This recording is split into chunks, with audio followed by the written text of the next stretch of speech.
Hello students, I am Ahad Hussain, your chemistry teacher. Hope you are very well. This is your fifth lecture of chapter Matter in Our Surroundings for class 9th. In last lecture, we have seen rigid and fluids. After it, we have seen some properties of solid, liquids and gases. Now in this lecture, we are going to start why solids, liquids and gases have different properties. Okay, so we will now try to explain why solids, liquids and gases have different properties by using the kinetic theory of matter. So हम लोग kinetic theory of matter को use करते हुए ये समझेंगे क्यों solid, liquid और gases की प्रॉपर्टी क्या होती है, डिफरेंट होती है, अलग अलग होती है. ठीक है, this is discussed below. Matter in all the three states, solid, liquid and gas, is made up of very small particles, जिसको हम लोग एटम्स या मॉलिक्यूल्स कहते हैं. ओके, एटम और मॉलिक्यूल से मिल करके मैटर बना होता है. बहुत छोटे छोटे एटम्स और मॉलिक्यूल से मिल करके जो मैटर बना होता है उसको हम लोग कैटेगराइज करते हैं सॉलिड, लिक्विड और गैसेज में. According to the kinetic theory of matter, the particles of matter are in continuous motion. तो काइनेटिक थ्योरी क्या बताती है? काइनेटिक थ्योरी ऑफ मैटर ये बताती है कि पार्टिकल्स ऑफ जो मैटर है वो कंटिन्यूसली क्या कर रहा है, मोशन कर रहा है. अब जैसे ये पेन है, पेन को देख करके हमें नहीं लगता होगा कि इसका पार्टिकल क्या है, मोशन कर रहा होगा. वाटर है, वाटर को देख करके नहीं लगता होगा कि उसका पार्टिकल क्या कर रहा है, मोशन कर रहा है. गैसेज को देख करके लगता है ना. लेकिन यहाँ पे अब काइनेटिक थ्योरी हमको बताएगी कि कोई सा भी फेज हो, चाहे सॉलिड, लिक्विड, गैस, किसी भी फेज में मैटर रहता हो, वो क्या करता है, कंटिन्यूअस मोशन करता है. Some force of attraction also exist between the particles of matter. Particles of matter जो होते हैं उनके बीच में कुछ फोर्स ऑफ अट्रैक्शन भी क्या करता है, एग्जिस्ट करता है. These are called inter particle forces. अब ये इंटर पार्टिकल फोर्सेस का क्या मतलब होता है और इंट्रा पार्टिकल फोर्सेस का क्या मतलब होता है, ये दो टर्म मैं बताना चाहूँगा. उसके बाद फिर हम लोग आगे बढ़ेंगे. ओके, जैसे हम लोग जानते हैं कि जनरली दो तरह की बॉन्डिंग के बारे में अभी हम लोग बात करेंगे. ठीक है ना, तीन तरह की बॉन्डिंग के बारे में बात की जा सकती है. हाँ, जैसे ionic bond, covalent bond and तीसरा क्या है, कोऑर्डिनेट बॉन्ड. और इसके अलावा एक और बॉन्ड होता है मेटलिक बॉन्ड. ठीक है, तो हम लोग आयनिक बॉन्ड जानते हैं. जैसे मान लीजिए सोडियम है, सोडियम इलेक्ट्रोपॉजिटिव होता है, ये एक इलेक्ट्रॉन डोनेट करने की टेंडेंसी रखता है. ये आगे हम अच्छे से इसको समझाएंगे क्यों ऐसा होता है. क्लोरीन है, क्लोरीन एक इलेक्ट्रॉन को लेने की टेंडेंसी रखता है, तो ये क्या बनाता है, Cl-. ओके, जैसे सोडियम ने Na+ बनाया कैटायन और एक इलेक्ट्रॉन लूज किया, क्लोरीन ने उसी एक इलेक्ट्रॉन को लेकर के क्या बना लिया, Cl-. इसका मतलब अब Na+ और Cl- है, तो इन दोनों के बीच में क्या होगा, फोर्स ऑफ अट्रैक्शन एग्जिस्ट करेगा और ये क्या बना लेंगे, Na+ और Cl- इस फॉर्म में रहेंगे और कूलम्बिक फोर्स ऑफ अट्रैक्शन यहाँ पे लगेगा. इसको हम लोग ऐसे लिख देते हैं NaCl, इसका फार्मूला हो जाता है. ठीक है, ये चीज़ें हम लोग जानते हैं कि आयनिक बॉन्ड में ये होता है. कोवेलेंट बॉन्ड में क्या होता है, शेयरिंग ऑफ इलेक्ट्रॉन होती है. इसमें क्या होता है, देखिए एक स्पीसी ने इलेक्ट्रॉन ट्रांसफ़र किया, दूसरी स्पीसी ने उस इलेक्ट्रॉन को एक्सेप्ट किया, तो एक पे पॉजिटिव चार्ज आया, एक पे नेगेटिव चार्ज आया, उससे उसके बीच में force of attraction positive negative होने की वजह से फोर्स ऑफ अट्रैक्शन हो गया, जिसकी वजह से वो दोनों बंध गए. इस वाले बॉन्ड को हम क्या बोलते हैं, आयनिक बॉन्ड या इलेक्ट्रोवैलेंट बॉन्ड भी इसको बोला जाता है. अब एक होता है कोवेलेंट बॉन्ड. कोवेलेंट बॉन्ड क्या होता है, जैसे एक क्लोरीन है, क्लोरीन के पास वैलेंस सेल में कितने इलेक्ट्रॉन होते हैं, 7 इलेक्ट्रॉन. दूसरा क्लोरीन है, इसके पास भी कितने इलेक्ट्रॉन होते हैं वैलेंस सेल में, 7 इलेक्ट्रॉन. हम एक रूल याद रखेंगे कि कोई भी स्पीसी क्या करता है, अपनी एनर्जी को कम करना चाहता है और स्टेबल होना चाहता है.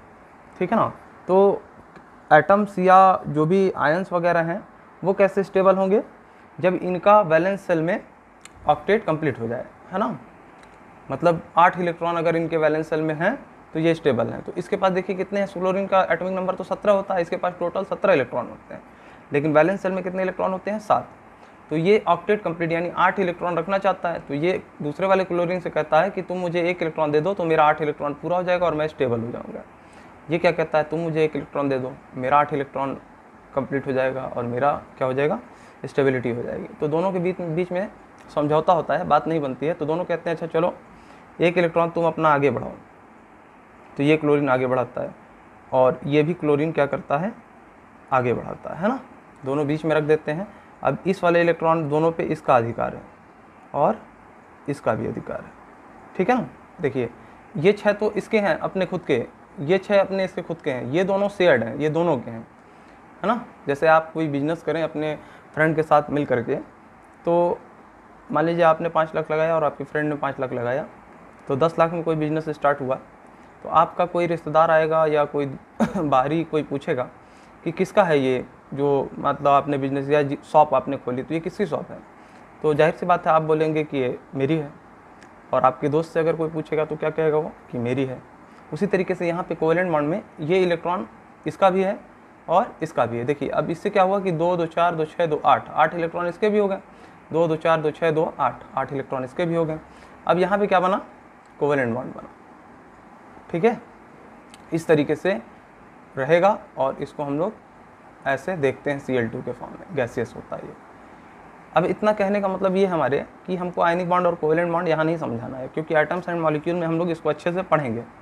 मुझे समझाना क्या था कि इन दोनों के बीच में क्या फोर्स लगती है, इन दोनों के फोर्स में इंट्रा मॉलिक्यूलर या intra atomic force of attraction लगता है। ये एटम है, अगर मॉलिक्यूल होता तो इंट्रा मॉलिक्यूलर होता, इंट्रा एटमिक क्या है, फोर्स ऑफ अट्रैक्शन लग रहा है।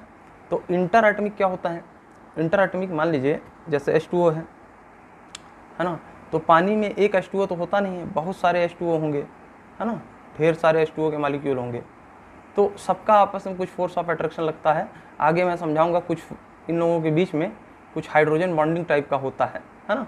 तो अलग अलग मॉलिक्यूल के बीच में जो फोर्स ऑफ अट्रैक्शन लगता है, जिसकी वजह से ये एक दूसरे को छोड़ करके नहीं जाने की टेंडेंसी कहीं रखते हैं, उसको क्या बोलते हैं, inter molecular force of attraction. यहाँ पे क्या था, इंटर, अगर एटम है तो एटमिक फोर्स ऑफ अट्रैक्शन, अगर मॉलिक्यूल होता है inter molecular force of attraction. यहाँ पे क्या है, intra molecular force of attraction, और यहाँ पे क्या है, inter molecular force of attraction. Intra और इंटर में फ़र्क समझ गए। जैसे आपके स्कूल में आपके 10th का मान लीजिए है, तो 10th A 10th B 10th C, तो इन लोगों के बीच में अगर हम लोग क्रिकेट का मैच करा दें तो ये कैसा चैंपियनशिप होगा, किस तरह का ये सीरीज होगा, इंट्रा स्कूलिंग गेम होगा, है ना। और आपके स्कूल और दूसरे स्कूल के बीच में अगर गेम करा दे तो वो क्या होगा, इंटर स्कूलिंग, ठीक है ना। तो इंटर और इंट्रा में फ़र्क समझिए बेटा, ये बस बात हमको बतानी थी। ओके, अब हम लोग चले आते हैं अपने लाइन बाय लाइन, जैसे हम लोग पढ़ते हैं उस तरीके से।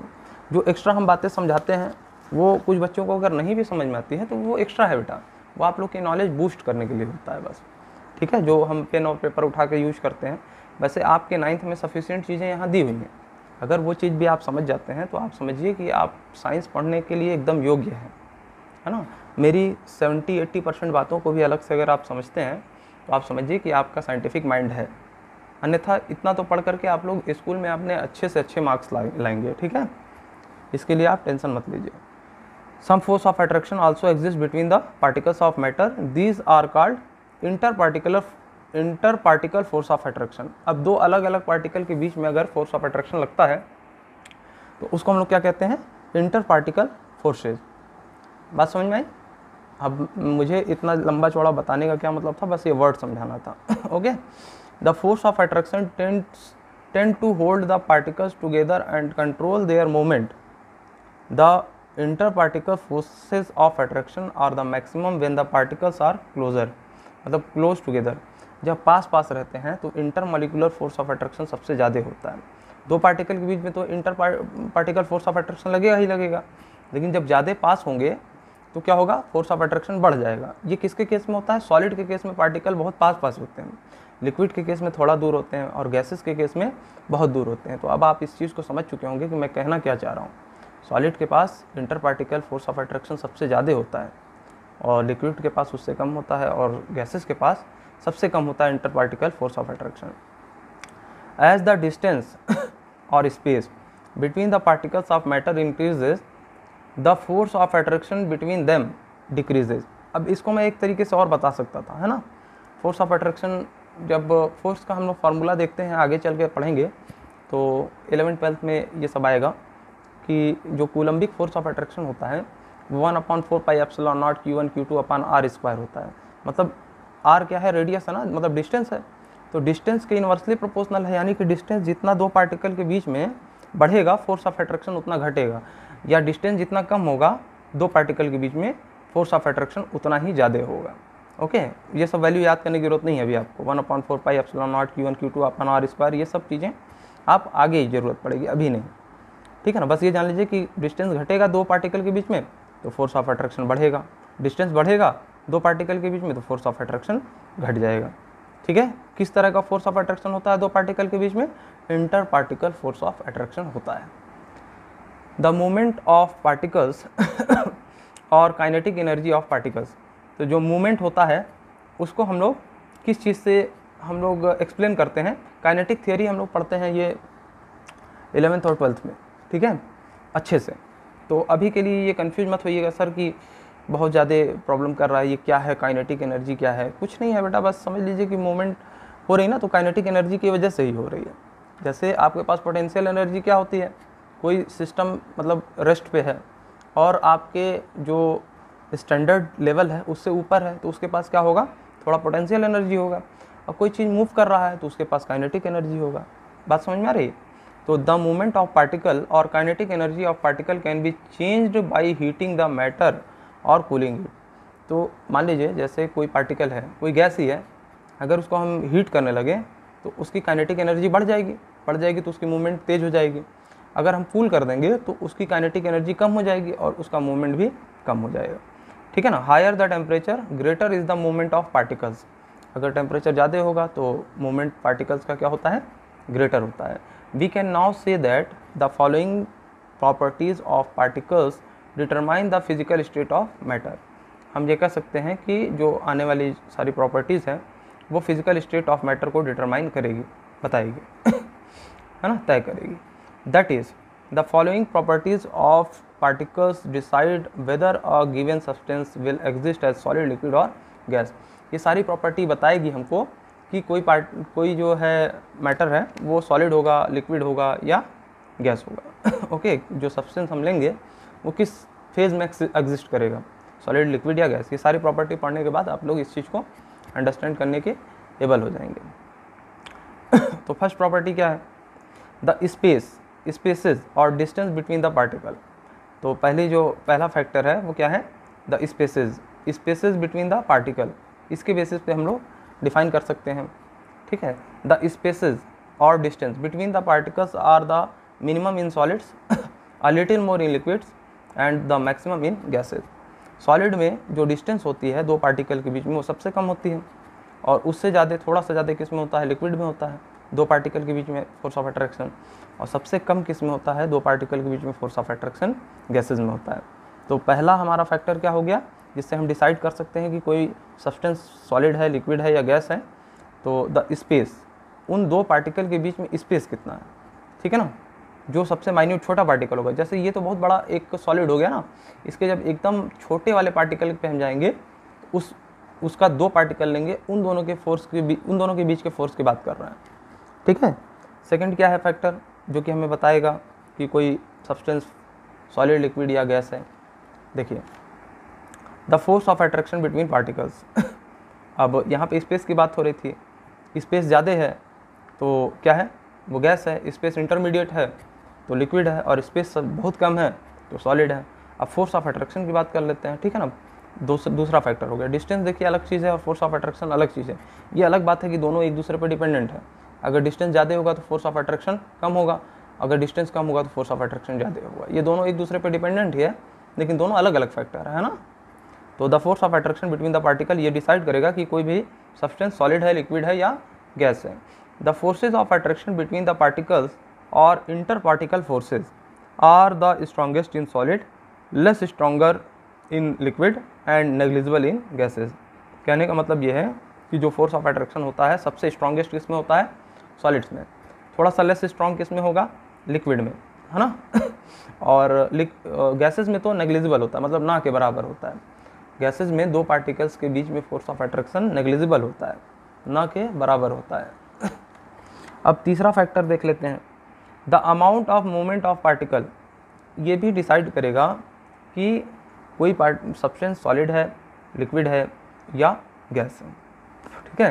तो the amount of movement of particle, तो इसको हम और क्या कहते हैं, मूवमेंट को, पार्टिकल्स के मूवमेंट को काइनेटिक एनर्जी ऑफ पार्टिकल्स भी कह सकते हैं। ये कैसे कह सकते हैं, ये सब चीज़ें आगे की बातें है ना। अभी बस ये जान लीजिए कि कहते हैं। हम लोग 11th में काइनेटिक थ्योरी ऑफ गैसेस जब पढ़ेंगे तो अच्छे से हम लोग ये एनालाइज कर पाएंगे कि हम कहना क्या चाह रहे थे, सर क्या कहना चाह रहे थे, है ना। अभी बस समझ लीजिए कि मूवमेंट को ही काइनेटिक एनर्जी कह दिया जा रहा है पार्टिकल्स के। द मूवमेंट ऑफ पार्टिकल्स और kinetic energy of particles is the minimum in solid. तो सॉलिड के पार्टिकल जो होते हैं वो भी मूव करते हैं बेटा। ये आप पेन के जो छोटे छोटे पार्टिकल होंगे अंदर, हमको दिख नहीं रहा मूवमेंट करते हुए, लेकिन ये भी करता है ना। कैसे करता है अभी मैं बताऊंगा। तो सबसे कम किस में होता है मूवमेंट, सॉलिड में। उससे ज़्यादा किस में होता है, लिक्विड में। और मैक्सिमम सबसे ज़्यादा मूवमेंट किस में होगा, गैसेस के पार्टिकल में। Keeping this point in mind we will now describe the structure of solid, liquids and gases and explain the differences in their properties on the basis of this structure. तो अब हमने क्या बताया कि बेटा movement होता है, सॉलिड में भी होता है। तो किस तरह का मूवमेंट होता है, देखिए सॉलिड की बात करें तो सॉलिड के पार्टिकल क्या होंगे, कई सारे ऐसे, कोई सॉलिड ले लीजिए तो ऐसे उसके एटम क्या होंगे, एक दूसरे के पास पास लगे होंगे, ऐसे, है ना, ऐसे लगे होंगे। अब ये क्या होता है, ये एक जगह से दूसरे जगह तक जा नहीं सकते हैं, ये यहाँ से यहाँ नहीं जा सकता है। लिक्विड के केस में ये थोड़ा सा दूर होते हैं, हल्का सा, है ना, और लेकिन रैंडमली अरेंज होते हैं, रिलेटिव मोशन करने के लायक होते हैं। और गैसेस के केस में तो बहुत दूर होते हैं, है ना, और बहुत ज़्यादा मोशन करते हैं। ये गैसेस का हो गया, समझ लिए। तो सॉलिड के पार्टिकल यहाँ से यहाँ तक उठ के नहीं जा सकते हैं, तो क्या करेंगे, अपनी ही मेन पोजीशन पे क्या करेंगे, वाइब्रेट करेंगे। ये भी वाइब्रेट करेगा, है ना, सब वाइब्रेट करते हैं सारे पार्टिकल, मोशन करेंगे। कोई भी ऐसा नहीं होगा, चाहे सॉलिड ले लीजिए चाहे गैस ले लीजिए, है ना, ऐसे ऐसे ऐसे ऐसे करेगा मोशन, है ना, ठीक है। अब इसकी मोशन की वजह से इसके पास क्या है, काइनेटिक एनर्जी है। इनके इंडिविजुअल एटम या मॉलिक्यूल के पास काइनेटिक एनर्जी है। पूरे मैं सिस्टम की बात नहीं कर रहा हूँ, पूरे सब्सटेंस की बात नहीं कर रहा हूँ, ठीक है ना, ऐसे ऐसे मोशन कर रहा है। लिक्विड के पार्टिकल इधर जा सकते हैं, इधर जा सकते हैं, इधर जा सकते हैं, इधर जा सकते हैं, है ना, यानी कि ब्रनियन मोशन कर सकते हैं, है ना, random motion, relative random motion कर सकते हैं, ये सब। और गैसेज में तो मान लीजिए फोर्स ऑफ अट्रैक्शन है ही नहीं, तो रिलेटिव छोड़ दीजिए, इनका अपना ही कुछ है, कोई इधर भागेगा, कोई इधर भागेगा, कोई इधर भागेगा, है ना, कोई इधर भागेगा। तभी तो हम देखते हैं गैसेज क्या होते हैं, ऐसे ऐसे करके चलती हैं, है ना। तो गैसेज में सबसे ज़्यादा मूवमेंट होता है, लिक्विड में उससे कम, और सॉलिड में सबसे कम। बात समझ में आई। तो काइनेटिक एनर्जी सबसे ज़्यादा किसकी हुई, गैसेस की, उससे कम किसकी हुई, लिक्विड्स की, और उससे कम किसकी हुई, सॉलिड्स की। सॉलिड में काइनेटिक एनर्जी सबसे कम होती है, ठीक है बेटा। और इसी बेसिस पे हम बता सकते हैं कि जो एनर्जी होती है, सबसे कम एनर्जी होती है सॉलिड की, उससे ज़्यादा एनर्जी किसकी होती है, लिक्विड की, उससे ज़्यादा एनर्जी किसकी होती है, गैसेस की। यानी कि अगर एनर्जी हम दे दें सॉलिड को तो वो लिक्विड में बदल जाएगा। तो यही तो करते हैं हम लोग, एनर्जी किस फॉर्म में देते हैं, हीट के फॉर्म में देते हैं, है ना, heat is the form of energy, है ना। तो हीट अगर हम कर देते हैं आइस को तो उसको एनर्जी मिल गई, तो एनर्जी थोड़ा सा ज़्यादा मिलेगी तो लिक्विड में बदल जाएगा। और लिक्विड को और हीट कर देंगे तो उसके पास बहुत ज़्यादा एनर्जी आ जाएगी और गैस में बदल जाएगा, यानी वाटर वेपर में बदल जाएगा। अब ये चीज़ आप लोगों को होप बहुत अच्छे से समझ में आ गई होगी बच्चों, ठीक है। चलिए, अब ये क्या है, आयोडीन का क्रिस्टल है जो कि सॉलिड होता है। अब इसका दिखने में तो ऐसा लगता है, लेकिन जब इसको बहुत हाई मैग्नीफाइंग जो ग्लास होगा उससे अगर हम देखें तो उससे भी नहीं दिखेगा, ये एक्सपेरिमेंटली ऐसे आता है, ये सब बात की बात है, ठीक है ना। इलेक्ट्रॉन डिफ्रैक्शन स्पेक्ट्रोस्कोपी कुछ ऐसा इसका होता है, जिससे हम लोग इस चीज़ को एक्सपेरिमेंटली डिराइव करते हैं किस तरीके से एटम होते हैं, ठीक है ना। तो उस सब चीज़ में हमको 12th में जाना है, ठीक है ना। क्या है, एक्सरे डिफ्रैक्शन स्पेक्ट्रोस्कोपी उसका नाम है, ठीक है ना। चलिए, उसी से हम लोग पता लगाते हैं सॉलिड का क्या अरेंजमेंट है उनके एटम्स का, एक्सरे डिफ्रैक्शन स्पेक्ट्रोस्कोपी। लेकिन उसका हम लोग को 9th में कोई यूज नहीं होता, ये सब चीज़ें एक्स्ट्रा मैं बता रहा हूँ। तो क्रिस्टल दिखने में आयोडीन का कुछ ऐसा लगता है, लेकिन अगर हम एक्सरे डिफ्रैक्शन स्पेक्ट्रोस्कोपी से देखें, छोटा सा इसका जो है उसको बहुत मैग्नीफाई कर दें इतनी सी जगह को, तो कुछ इस तरीके का अरेंजमेंट हमको मिलेगा। तो arrangement of particle in solid iodine. जो इस तरीके का दिख रहा है एक्चुअल में वो कैसा है, उसके पार्टिकल इस तरीके से अरेंज है ना। देखिए बच्चों, जो भी साइंस में थोड़ा सा इमेजिन करने की अपने पास कैपेबिलिटी रखता है ना, उसके लिए साइंस बहुत आसान होता है। सबसे आसान आपको साइंस लगेगा, बस थोड़ा सा क्या है कि आपका इमेजिनेशन पावर जो होना चाहिए अच्छा होना चाहिए। बिना इमेजिनेशन पावर के अच्छा हुए, सही हुए, साइंस को सही से नहीं समझा जा सकता है। पास हुआ जा सकता है, पढ़ के आगे भी बढ़ा जा सकता है रट रट के, लेकिन अच्छे से फील अगर चाहिए, समझना है चीज़ों को, तो थोड़ा सा इमेजिन आप लोग अपनी तरफ से भी एफर्ट लगाइए। अब आप 9th में पहुंच गए बच्चों, 8th में नहीं है अब आप लोग 9th में चले गए हैं। 9th से आप लोगों को ऐसा करना चाहिए कि आप लोगों का फाउंडेशन मजबूत हो जाए, और आगे चल के जैसे ही 12th पास आउट करें, आप लोग के पास बहुत सारे ऑप्शन रहें कि आपके पास इतनी एबिलिटी रहे कि आप चाहे नीट निकालना चाहें, IIT निकालना चाहें, या कहीं पे कोई भी एंट्रेंस एग्ज़ाम इस तरीके का निकालना चाहें, आपकी राह में बाधा नहीं आनी चाहिए। तो अभी से इमेजिनेशन पावर अच्छी करिए। कुछ चीज़ें जो मैं एक्स्ट्रा बताता हूँ उसको ग्रैब करने की कोशिश करिए। नहीं समझ में आता तो देखिए बार बार, ठीक है ना। मैं जितने भी लेक्चर बनाता हूँ बस देखते जाइए, उसके बाद धीरे धीरे आपका कॉम्प्रहेंशन स्ट्रांग होता जाएगा, और एक दिन आप पाएंगे कि धीरे धीरे जो हमने एफर्ट लगाया वो इकट्ठा एक्यूमुलेट होकर के आपके पास बहुत ज़्यादा नॉलेज हो गई। तो आप ये बिल्कुल ना घबराइए कि सर ये जो बता रहे हैं ये हमको क्यों नहीं समझ में आ रहा है। जब मैं भी 9th में था बच्चों, तो इस तरीके से पहली बात तो टीचर पढ़ाते ही नहीं थे, एक एक चीज़ वो लाइन बाय लाइन नोट्स बना करके मुझे दे देते थे, और नोट्स में मैं अपने ऊपर खुद फील किया हूँ कि कन्फ्यूजन बहुत सारी रह जाती है बच्चों। इसलिए मैं जब पढ़ाता हूँ तो बच्चों को ये सोचता हूँ कि सब पूरा का पूरा लाइन बाय लाइन सब कुछ समझा दूँ, कोई डाउट बच्चों के मन में रहना ही नहीं चाहिए। तो मेरे पढ़ाने का उद्देश्य यही रहता है कि आप लोगों के मन में ज़्यादा डाउट नहीं होने चाहिए। फिर भी मैं जानता हूँ कि थोड़ा सा कॉम्प्लिकेटेड चीज़ बीच में बोल देता हूँ, है ना, तो उससे आप लोग अभी भी 9th में आए हैं तो दिक्कत होती होगी। तो थोड़ा सा बर्दाश्त करिए, पेशेंस रखिए। जिसके पास पेशेंस ज़्यादा है वो ज़्यादा आगे निकलेगा, ये गारंटी है मेरी, ठीक है ना। बस देखते जाइए सर क्या बोल रहे हैं, किस तरीके से सोचना, उसको इमेजिन करते जाइए। जिसका इमेजिनेशन अच्छा हो गया वो, मैं बता रहा हूँ, आपका जब 9th आप एग्ज़ाम देने जाएंगे तो आप लोग 1 साल के अंदर ये देखेंगे कि मेरे अंदर बहुत इम्प्रूवमेंट हो गया। वही इम्प्रूवमेंट आपको आगे काम देगा, ठीक है।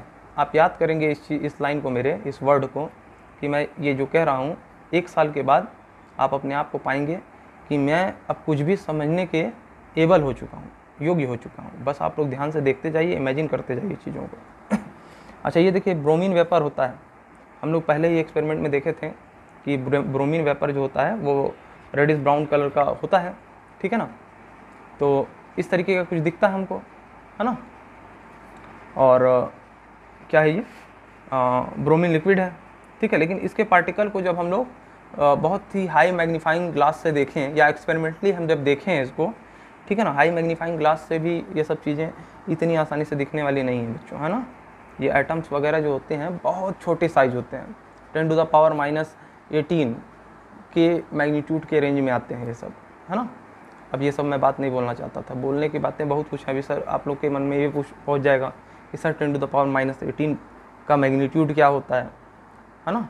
तो जाने दीजिए बच्चों, अभी मैं उसको एक्सप्लेन करने जाऊँगा 10 मिनट उसमें भी चला जाएगा, और बाद में कर दूँगा फिर कभी। तो इसके जो हम लोगों ने देखा निकाल करके, इसको छोटा सा एरिया हमने देखा, इसको बहुत ध्यान से एक्सपेरिमेंटली, तो उसका जो पार्टिकल है लिक्विड का कुछ इस तरीके का दिखा, है ना। उसके अलग अलग मॉलिक्यूल के बीच में थोड़ा सा स्पेस था।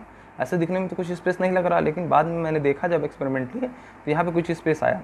तो arrangement of particle in bromine vapours, या गैस में, ये लिक्विड नहीं है, सॉरी ये गैस है ना। हाँ, तो ये ज़्यादा थोड़ा गैप दिख रहा है, इसलिए क्या है, गैस। अगर ये थोड़ा सा गैप कम होता तो ये क्या हो जाता, लिक्विड हो जाता। तो ब्रोमीन वेपर कैसा होता है, गैसियस फॉर्म में होता है ना, और लिक्विड यहाँ पे है। तो लिक्विड के पार्टिकल कैसे होंगे, ये थोड़ा सा कम जगह इनके पास होगी। देखिए सॉलिड में सबसे कम है, स्पेसेस ज़्यादा है ही नहीं। लिक्विड में ये थोड़ा सा होगा, यहाँ पे जो दिख रहा है इस डायग्राम में उतना सही से नहीं बनाया है, लेकिन यहाँ पे क्या होगा, थोड़ा सा गैप होगा, और ये लोग रिलेटिव मोशन कर सकते हैं। तो arrangement of particle in liquid bromine, तो ब्रोमीन लिक्विड में इस तरीके का कुछ अरेंजमेंट होगा, और ब्रोमीन के गैस में कुछ इस तरीके का अरेंजमेंट होगा, और सॉलिड में जो कि आयोडीन का था उसमें कुछ इस तरीके का अरेंजमेंट हुआ। ये और ये जो फिगर आप देख रहे हैं इसमें कंफ्यूज मत होइए बेटा, ये एक तरह का नहीं है। लिक्विड में थोड़ा सा गैप और होता है, और ये इनके बीच में फोर्स ऑफ अट्रैक्शन कम होने की वजह से लिक्विड में ये रैंडम मोशन कर सकते हैं। इसके बीच में फोर्स ऑफ अट्रैक्शन बहुत ज़्यादा होता है, ये रैंडम मोशन नहीं कर सकते हैं बच्चों, ध्यान दीजिएगा इस चीज़ को, ठीक है। चलिए, ये फिगर बस मैं ऐसे ही एक्सप्लेन कर दिया हूँ। मुझे तो अब आना था सॉलिड्स पे, ठीक है। तो ये क्या बोल रहा है, एक लाइन भी लिखा है फिगर 21 में, द स्पेसेस और distance between the particles of the minimum in are the minimum in solids. Solids में क्या है, स्पेसेस सबसे कम है, अ little more in liquids, liquid में थोड़ा ज़्यादा है। लेकिन इस फिगर और इस फिगर को देख करके आप लोग डिफ्रेंशिएट नहीं कर पा रहे होंगे, तो मैं बता दे रहा हूँ, थोड़ा सा दूर रख लीजिएगा उसको। और maximum in the gases, gases में क्या है, सबसे ज़्यादा इनके बीच में क्या है, स्पेसेस है पार्टिकल्स के बीच में। होप आप लोगों को बहुत अच्छे से समझ में आया होगा। कोई भी प्रॉब्लम हो तो आप लोग कमेंट में लिखिएगा ज़रूर, मुझे से पूछिएगा, मैं वहीं पे आप लोगों को तुरंत बता दूंगा कि ये चीज़ें हैं। अगर कोई चीज़ ऐसी होगी नहीं बताने लायक है तो मैं नेक्स्ट लेक्चर में उसको एक्सप्लेन कर दूंगा। सारी चीज़ें एक लाइन में कभी कभी ऐसा होता नहीं बताई जा सकती है, क्योंकि वो थोड़ा कॉन्सेप्ट टाइप का होता है, तो उसको मैं लेक्चर में कवर करूँगा आपके क्वेश्चन को, ठीक है, नेक्स्ट लेक्चर में। चलिए, solids, in solids the particles are closely packed. क्या होते हैं, सॉलिड्स में क्लोजली पैक्ड होते हैं। अभी मैंने दिखाया था ना स्ट्रक्चर, ये जब 3 स्ट्रक्चर मैं बना करके इसका मोशन समझा रहा था, तो सॉलिड का क्या था, बहुत पास पास इसके पार्टिकल्स थे, है ना। ओके,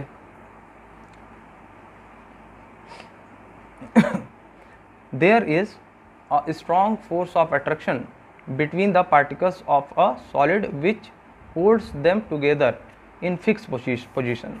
तो दो पार्टिकल्स, जो सॉलिड के जो दो छोटे छोटे पार्टिकल्स होंगे, द माइन्यूट, उनके बीच में स्ट्रॉन्ग फोर्स ऑफ अट्रैक्शन होगा, जो कि उनको अपने ही पोजीशन पे फिक्स रखता है। Thus the position of particle in a solid are fixed. तो जो पोजीशन होती है पार्टिकल की किसी सॉलिड में, वो हमेशा क्या रहती है, फिक्स रहती है। अपने पोजीशन को छोड़ करके सॉलिड के पार्टिकल इधर उधर मूवमेंट नहीं कर सकते हैं। लिक्विड में कर सकते हैं, गैसेज में कर सकते हैं, ध्यान रखिए इस चीज़ को। The particles of solid only vibrate about their fixed position. ये चीज़ मैं समझा चुका हूँ, अपनी पोजीशन पे ही क्या कर सकते हैं, वाइब्रेट कर सकते हैं उसके पार्टिकल सॉलिड के। They cannot move from one position to another. वो एक जगह से दूसरे जगह तक सॉलिड के जो पार्टिकल्स हैं जा नहीं सकते। If a solid is heated its particle starts to vibrate faster. जब हम लोग सॉलिड को हीट करते हैं तो उसके जो छोटे छोटे पार्टिकल हैं बहुत तेज़ी से वाइब्रेट करना शुरू कर देते हैं, है ना। द स्पेसेस और distance between the particles of solid are very very small. जो डिस्टेंस होता है दो पार्टिकल के बीच में सॉलिड के, वो बहुत ही स्मॉल होता है। आप पार्टिकल मतलब बड़ा बड़ा पार्टिकल मत सोचिए, आप इमेजिन करिए कि मैं इसमें कम से कम अरबों खरबों पार्टिकल्स होंगे, है ना, छोटे छोटे आइटम। तो उन दोनों पार्टिकल्स के बीच में मैं बात कर रहा हूँ, है ना। हाँ, the particles of solid have the minimum kinetic energy. Solid के जो पार्टिकल्स हैं उनके बीच में मिनिमम काइनेटिक एनर्जी होता है। Due to this solid have the most orderly arrangement of particles. तो इसी के वजह से क्या होता है, सॉलिड का अरेंजमेंट जो होता है सबसे ज़्यादा ऑर्डर्ड होता है। Okay, we will now explain the properties of solids. A solid has a fixed shape. Solid का शेप कैसा होता है, फिक्स होता है, ठीक है ना। उसके पास उनके जो पार्टिकल्स होते हैं उनके पास फोर्स ऑफ अट्रैक्शन बहुत अच्छा होता है, स्पेसेस बहुत कम होती है ना। तो इसीलिए इसका साइज शेप कैसा होता है, फिक्स्ड होता है। Because the particles of a solid are closely packed and their position are fixed due to the strong force of attraction between them. ये चीज़ मैंने एक्सप्लेन कर दिया, उनके दो पार्टिकल्स के बीच में बहुत स्ट्रॉन्ग फोर्स ऑफ अट्रैक्शन होता है, इस वजह से उनका शेप फिक्स्ड होता है। और solid has a fixed volume, और इसका वॉल्यूम भी क्या होगा, फिक्स होगा, बदलेगा नहीं, है ना। अब उसको कंप्रेस और क्या करेंगे, जब उसके दो पार्टिकल्स बहुत क्लोज हैं, दूर दूर होते हैं। गैसेस के केस में कंप्रेसिबल होता है, सॉलिड के केस में कहाँ कंप्रेस कर पाएंगे आप, वैसे ही बहुत पास पास हैं। Because the spaces between its particle are fixed. Solids के पार्टिकल की स्पेसेस क्या होती हैं, फिक्स्ड होती हैं। और solid can not be compressed, इसको कंप्रेस नहीं किया जा सकता मच, मतलब बहुत ज़्यादा कंप्रेस नहीं किया जा सकता, because its particle are already very closely packed and there are hardly any space between them. अब बेटा हार्डली मतलब आप लोग समझ रहे होंगे, है ना, इंग्लिश मीडियम के स्टूडेंट्स हैं, तो हार्डली मतलब आप ये मत समझिएगा कि बहुत हार्ड तरीके से। हार्डली मतलब होता है मुश्किल से, हार्ड मतलब होता है कठोर, लेकिन हार्डली मतलब बहुत कठोर नहीं हो जाएगा, कठोरता से नहीं होगा। हार्डली एक अलग वर्ड है, हार्डली का मतलब होता है मुश्किल से, है ना। तो बहुत क्लोजली पैक होते हैं सॉलिड्स के पार्टिकल आपस में, इसलिए उनके पास क्या होता है, there are hardly any space between them. उनके पास बहुत मुश्किल से थोड़ी बहुत स्पेस होती है सॉलिड के बीच में। तो कैसा होता है, देखिए उसके जो एक्सपेरिमेंटली जो हम लोग डेटा देख रहे हैं, तो दो सॉलिड के बीच में देखिए जो अरेंजमेंट है कितनी सिस्टमेटिक है ना। अब ये वाइब्रेट कर सकते हैं एक दूसरे के पास अपने ही मीन पोजीशन पे, लेकिन ये यहाँ से यहाँ मूवमेंट नहीं कर पाएंगे, ठीक है ना। अब देखिए इतने अच्छे से पैक होने के बावजूद कुछ स्पेस यहाँ दिख रहा वाइड, कुछ यहाँ पे वाइड दिख रहा आप लोगों को, है ना, कुछ इधर यहाँ वाइड दिख रहा ना, तो होता है स्पेसेस लेकिन कम होता है। अब ये देख लीजिए लिक्विड का केस देख लीजिए, लिक्विड में क्या है, इसके पार्टिकल थोड़ा दूर दूर हैं। मैं यही चीज़ कहना चाह रहा था, ऊपर वाले फिगर में ये चीज़ सही समझ में नहीं आ रही थी, लेकिन यहाँ देखिए अच्छे से इस बुक ने बनाया है। ये बहुत अच्छी बुक है बेटा, माय फेवरेट बुक। ओके, मैं बच्चों को स्टार्टिंग इसी बुक से कराना चाहता हूँ, ठीक है। चलिए, ये जो है लिक्विड के पार्टिकल्स क्या हैं, थोड़ा दूर दूर अरेंज है, और गैसेस के पार्टिकल देखिए बहुत दूर दूर हैं, है ना। ये दिखने में इतना दूर लग रहा है, लेकिन इतने दूर दूर नहीं होते हैं दो पार्टिकल। ये तो हमने जूम किया है ना, बहुत ज़्यादा जूम किया है, तब ये जा करके फिगर हमको आया है। अब इस चीज़ को आप लोग इमेजिन कर लीजिए, you are going to become a scientist thinker, science thinker. Okay, चलिए, और solid has a high density because its particle are very close together. अब देखिए पर यूनिट वॉल्यूम में अगर मास ज़्यादा आएगा, ऐसे सोचिए सॉलिड के पास क्या होता है, बहुत क्लोजली पैक्ड होते हैं ना इसके एटम्स या मॉलिक्यूल जो होते हैं, ठीक है। अब अगर इतने पास ये क्लोज जो है पैक्ड हैं, तो अगर पर यूनिट इतना वॉल्यूम हम ले लें तो इतने में मास भी तो ज़्यादा आएगा, इस सारे आइटम का मास निकालेंगे तो। और डेंसिटी क्या होता है, मास अपॉन वॉल्यूम होता है। लिक्विड अगर ले लें, है ना, तो उसके थोड़े दूर दूर होंगे, है ना, और रैंडम अरेंजमेंट होगी थोड़ी से। अब इसको हमने इतना उठाया तो यहाँ पे कम मास आया, है ना, 2 ही पार्टिकल के मास आए, यहाँ पे 3-4 पार्टिकल के मास आ गए थे। गैसेज ले लें तो पता चला कि पर यूनिट मास में बहुत कम आया मास, है ना। तो इसकी डेंसिटी सबसे कम गैस की, लिक्विड की उससे ज़्यादा, और सॉलिड की डेंसिटी सबसे ज़्यादा। Okay, a solid has a high density because its particle are very close together. A solid does not fill its container completely. Solid कभी भी अपने कंटेनर को पूरी तरीके से फिल नहीं करता है, क्योंकि सॉलिड का जो होता है पार्टिकल्स बहुत ही क्लोज्ड पैक होते हैं। ओके, चलिए, because its particle are held density tightly by strong inter particle force and hence can not leave their position to fill the whole container. अब ऐसा होता कि मान लीजिए गैसेस के केस में क्या हमने बताया था, एक कंटेनर में थोड़ा सा गैस रख दीजिए और उसको पैक कर दीजिए, तो वो गैस जो होगा वो उसके बीच में फोर्स ऑफ अट्रैक्शन कम है, तो वो कहीं भी चले जाएंगे, तो चारों तरफ उसके कंटेनर के स्पेस को ऑक्यूपाई कर लेते हैं। सॉलिड में ऐसा है नहीं, उसके पार्टिकल अपनी जगह से उठ करके जा ही नहीं सकते हैं, तो पूरे कंटेनर को कम्प्लीटली फिल नहीं करेंगे। We have just learned that a solid has a fixed shape. Now a rubber band changes its shape on stretching, then why do we call it a solid. अब ये चीज़ आपके दिमाग में question आना चाहिए कि हम तो ये बोल रहे हैं कि सॉलिड के जो है क्या नहीं किया जा सकता है, उसका फिक्स्ड शेप होता है, तो ऐसा क्या होता है कि रबर जो है स्ट्रेचेबल है, फिर भी उसको हम सॉलिड कहते हैं। This can be explained as follows. A rubber band is considered a solid because its change shape under a action of force. मतलब हम कोई एक्सटर्नल फोर्स दे रहे हैं तब उसका शेप चेंज हो रहा है। And when the force is removed the rubber band regains its original shape. तो जो रबर बैंड होता है, जब उसको हम अपना एक्सटर्नल फोर्स देना बंद कर देते हैं तो वो अपने ओरिजिनल शेप में आ जाता है। Like all other solids, if rubber band is stretched with a large force it breaks. जैसे कि बहुत फोर्स लगा दिया जाए, अगर मैं इस पेन पे बहुत फोर्स लगा दूंगा तो क्या हो जाएगा, टूट जाएगा। उसी तरीके से रबर बैंड पे भी अगर मैं बहुत फोर्स से उसको स्ट्रेच कर देता हूँ तो वो क्या हो जाता है, टूट जाता है। Okay, we will now discuss the case of salt and sugar. Salt क्या होता है, जैसे नमक हो गया, शुगर क्या है, चीनी हो गया। When salt and sugar are put in jars of different shape, they take the shape of the jar। अब किचन में आप जाइए देखिए, जिस तरह के डब्बे में नमक या चीनी को रखे होंगे उसी शेप को वो ऑक्यूपाई कर लेता है, indicating that they do not have a fixed shape. इससे तो ये पता चल रहा है कि सॉलिड का फिक्स शेप नहीं होता है। So if salt and sugar do not appear to have a fixed shape then why do we call them solids. अब हमने ये देखा था कि सॉलिड का तो फिक्स शेप होना चाहिए, लेकिन नमक और चीनी का तो हम देख रहे हैं कि जिस कंटेनर में रख रहे हैं उस तरह का शेप ले ले रहा है, तब इसको हम सॉलिड क्यों कहते हैं। सॉलिड की तो ये अंडर में आता ही नहीं, सॉलिड का तो अपना शेप चेंज होना ही नहीं चाहिए। Actually this problem arises because salt and sugar have very tiny crystals, अब उसके छोटे छोटे क्रिस्टल्स हम लेते हैं ना, okay. Salt and sugar are considered to be solid because the shapes of individual crystals of salt and sugar remains fixed. अब एक शुगर का पार्टिकल उठाइए और उसको कहीं पे आप चेंज करने की कोशिश करिए, है ना, थोड़ा सा किसी अलग, मतलब इसको तो आप एक्सपेरिमेंट नहीं कर सकते लेकिन इसको सोच सकते हैं, इमेजिन कर सकते हैं।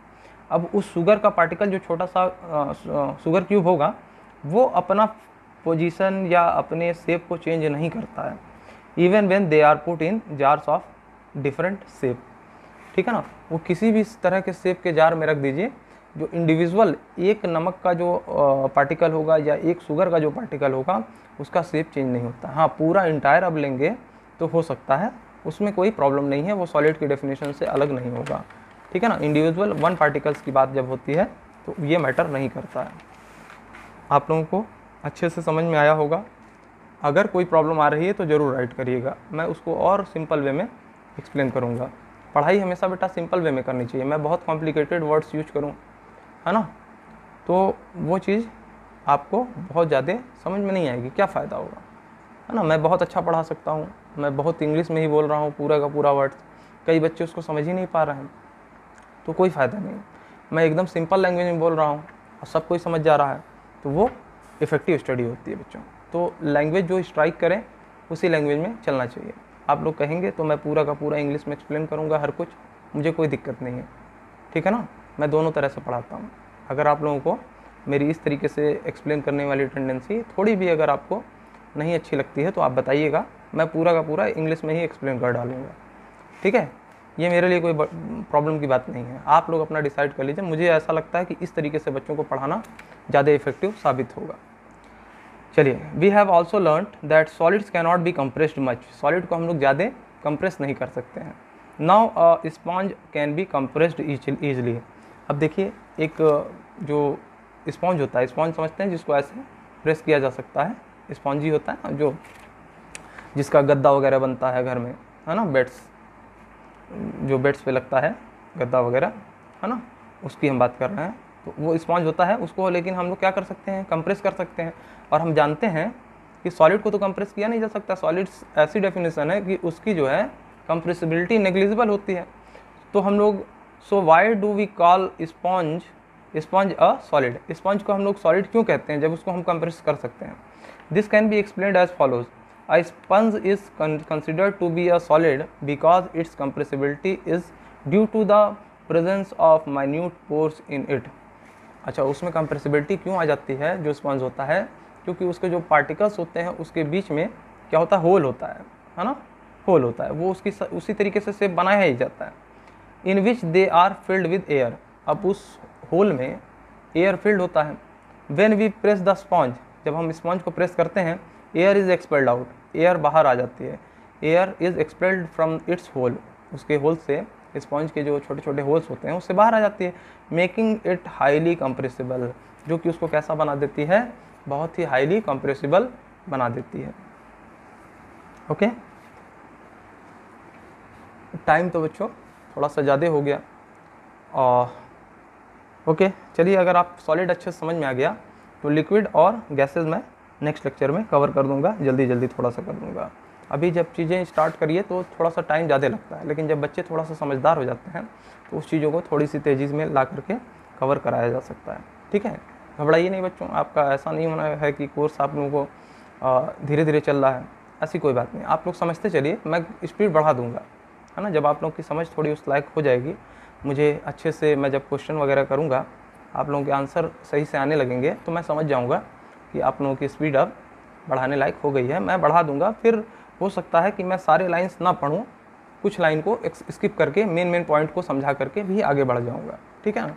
अभी लेकिन मुझे इसी तरीके से चलना पड़ेगा, ये मेरी मजबूरी है, क्योंकि जो कुछ बच्चे ऐसे होंगे जो नहीं समझ में आता होगा जिनके लिए, उनके लिए ये अमृत है, एक एक लाइन उनके लिए समझना ये अमृत है। जो बच्चे तेज़ हैं वो थोड़ा सा पेशेंस रखें, आगे मैं स्पीड बढ़ा दूँगा। ओके, पढ़ाई करते रहिए। और एक बार मैं फिर कहना चाहूँगा बच्चों कि लाइक, कमेंट्स, शेयर, ये सब मेरे चैनल पे मत करिए, मेरे वीडियोस को ये सब करने की कोई आवश्यकता नहीं, ठीक है ना। मेरा बस ये उद्देश्य है कि आप लोग सफल हो जाएं, और इस लॉकडाउन में मैं भी स्कूल और कोचिंग नहीं जा पा रहा हूँ। ओके, तो मेरी भी आदत है पढ़ाने की। अब मैं खाली बैठ कर के नहीं रह सकता हूँ, तो मैंने सोचा कि बच्चे इस समय प्रॉब्लम में हैं और उन लोगों के लिए कुछ ऐसा करूँ कि सब कुछ उनको आसान लगने लगे। उनको इस वजह से प्रॉब्लम नहीं आनी चाहिए कि देश में कुछ आपदा आ गई है, कुछ ट्रेजेडी हो गई है, उसकी वजह से उनकी पढ़ाई नुकसान हो जाए। क्योंकि पढ़ेंगे आप तो आप ही देश के भविष्य बनेंगे आगे चल के। और कभी कोई ये नहीं चाहेगा, कोई भी सिटीजन किसी भी देश का, कि उसके देश में पढ़ाई के मामले में कोई बच्चा वंचित रह जाए। तो मेरा भी यही उद्देश्य है बच्चों, आप लोग पढ़ लिख करके आगे बढ़ जाइए। आगे बढ़ने के बाद कभी आप लोग याद कर लेंगे तो वही हमारे लिए आप लोगों की गुरु दक्षिणा होगी। धन्यवाद।